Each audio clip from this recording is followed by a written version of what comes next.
Excuse me.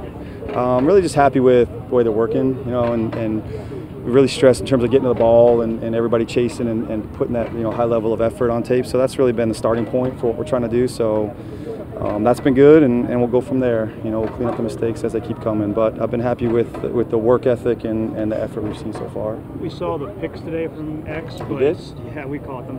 Yeah. But it seems like the entire week he's got it. I mean, he's got it? Yeah. I don't think anybody has it quite yet.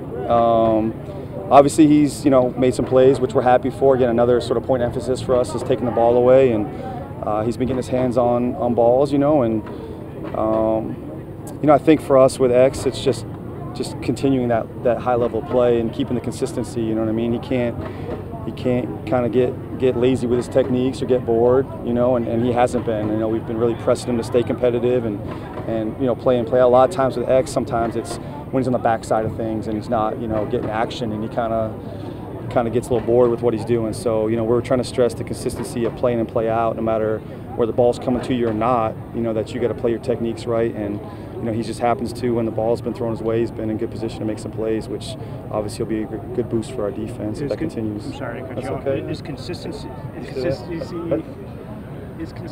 the big thing? You've seen him take a step forward with this? Yeah, probably. Honestly, I would literally say probably his worst day at camp was the first day. And he came to me actually and was like, man, that wasn't good for me. I'll be better. And kind of since then, he's really sort of tried to, like I said, just come in day out and keep that level of performance. So, that's something that just really with everybody on defense, everybody else will be fun. With everybody on defense, that's something that we're trying to stress is like it's not good enough to do it one play or one series or one game. That it's got to be every day in, day out that we're performing at the level of expectation that we hold. So the longer that he puts those type of days together, the better off we'll be. What are you looking for that cornerback opposite you?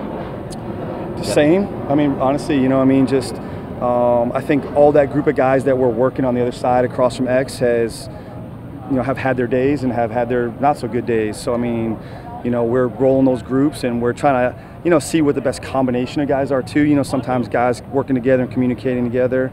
But really, it just hasn't been. There's been, to me, a little bit of lack of consistency. That one guy will make a good play one day and then doesn't have a good day, and then we put another guy in there, and it's sort of the same thing. So, especially at that position, it's hard to play, with the up and down corner. You can't count on what's happening. So we're really just, again, very similar to X, like just stressing to whether it's Tank or Torrey or Lip or whoever, Bobby, all those guys that we're just trying to.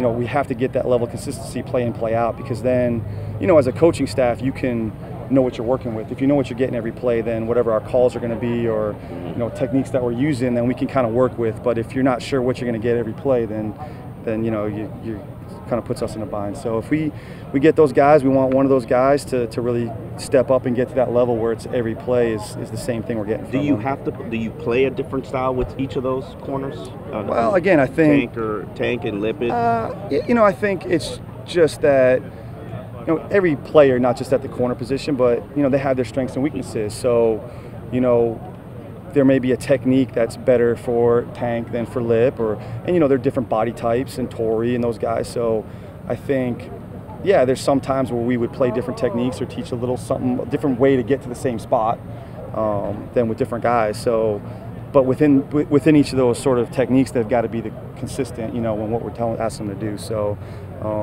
we're just, again, really it's at every position, but obviously we're just going to keep flipping groups and until a guy really takes hold of that spot for us. What has Chris Erick brought to this project here? You guys see him out there, right?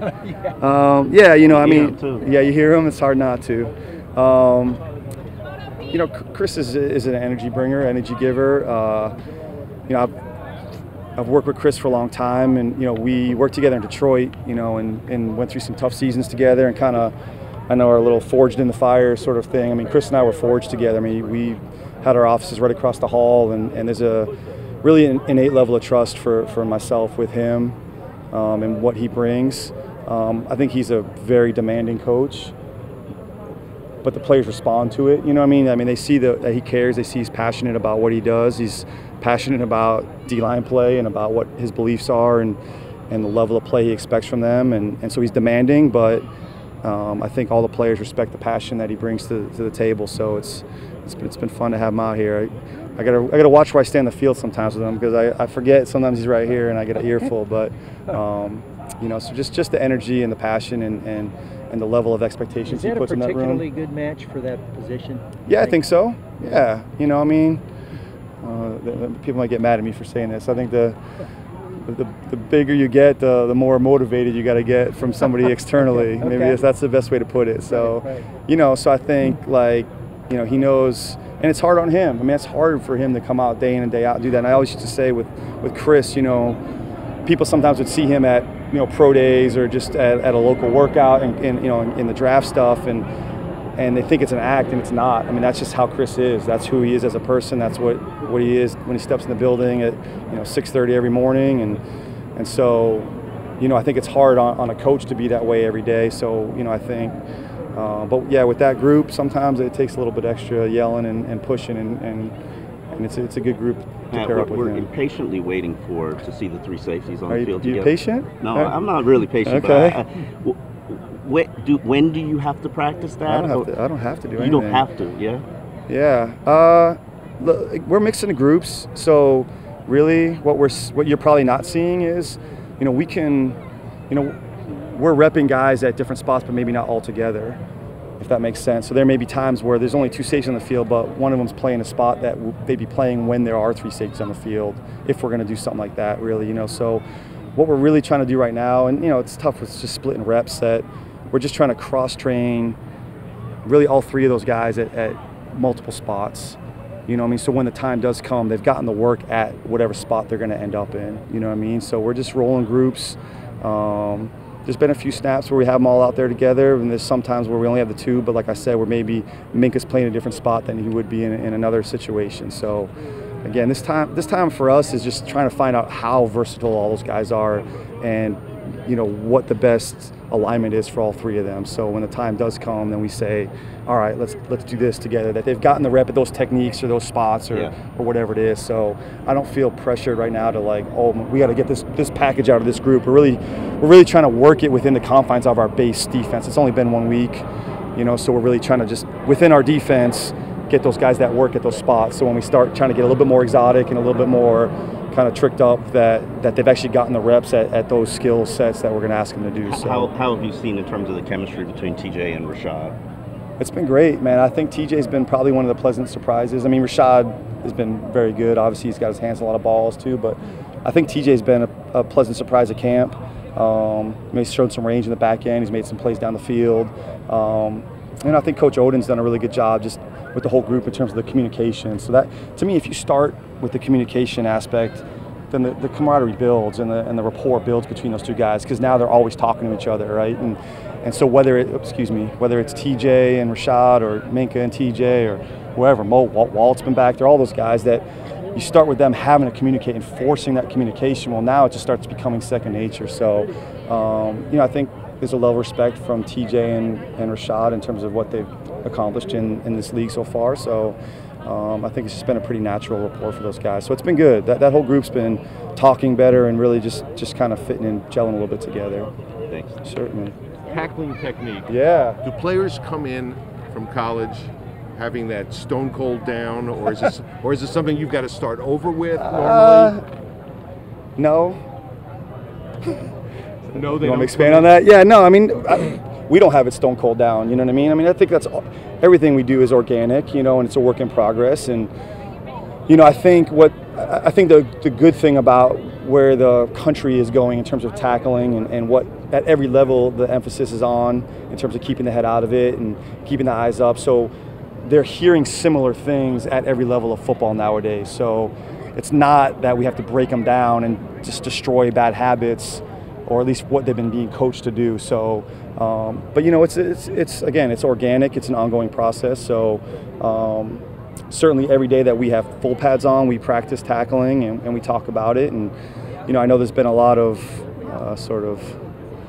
uproar about the new rules and stuff. And we have, you know, the officials here this week for the next few days. So we haven't had the sort of presentation yet on that. But from when we met with them in the spring, like I really don't think that it's going to be a change in technique of what we're telling our guys to do. I mean, we don't want guys leading with their heads. We don't want guys dropping, their eyes down and leading that way. So I think it's just going to be extension of the technique that we try to teach. So I wouldn't say that I think college football is talking the same language we're talking. Again, really probably like anything else in college football. I mean, those guys are limited in the hours they have with players and how much time they can spend. And guys are coming out younger and younger. So, there's just maybe less of time on task with those sort of things that we just got to keep working with. So, and again, in practice the way it is, and how limited we are and what we can do in the time we have nowadays. So anytime that we have plastic on, that we have shoulder pads on, we're working that because we have to get, those man hours in to get close to making sure we're getting what we want. So today they were supposed to go to the ground?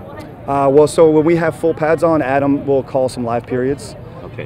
So it'll be period to period that he'll say, hey, this one's live or this one's thud or just whatever it is. So every period he'll dictate the tempo. And, again, it's a fine line for him. Obviously, you want to protect your own team from injuries and those sort of things. But, again, the issue of trying to tackle, like live tackling without tackling is sort of that fine balance. So whenever we have full pads, he'll try to sneak in 1, maybe 2 periods a day that are actually full go, and the rest are just where we're thudding and trying to get a little fit and let them run. So, you're always walking that line, walking that balance. But in terms of the techniques and what we're trying to teach and keeping the head out of the game, I don't think that's really going to change. The preseason kicks off tonight. Does it? Will you watch? I mean, yeah, can you believe it? No, man, I can't even. I don't know what day it is. Thursday. It's Thursday? I don't Hall know. of Fame If I'm in my office doing something, maybe I'll put it on TV, but I got other things to worry about.